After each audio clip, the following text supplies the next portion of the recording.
বর্ণাঢ্য আয়োজনে রাঙামাটির কাপ্তাই ওয়াগ্গাজনে পালিত হয়েছে ৪১ বর্ডার গার্ড ব্যাটালিয়নের ২৮তম প্রতিষ্ঠাবার্ষিকী। এ উপলক্ষে পুরো জোন সদরে ছিল সাজ রব।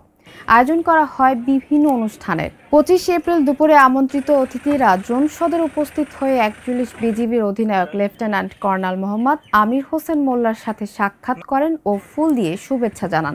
প্রধান অতিথি ব্রিগেডিয়ার জেনারেল মোহাম্মদ মাজিদুর রহমান, বিজিবিএম এর অতিরিক্ত পরিচালক রিজন কমান্ডার, বর্ডার গার্ড দক্ষিণ পূর্ব রিজন সদর দপ্তর চট্টগ্রাম প্রধান অতিথি সহ অতিথিদের সাথে নিয়ে প্রতিষ্ঠা বার্ষিকীর কেক কাটা হয়।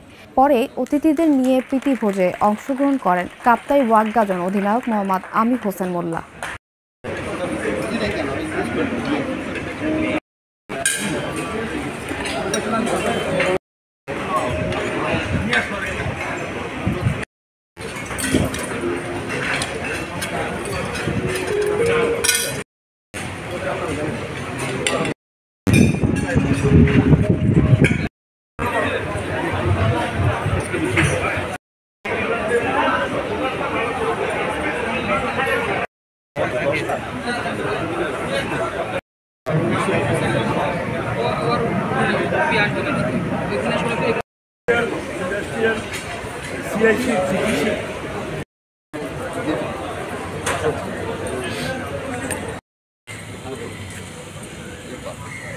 আপনি ছবি তুলেন না স্যার।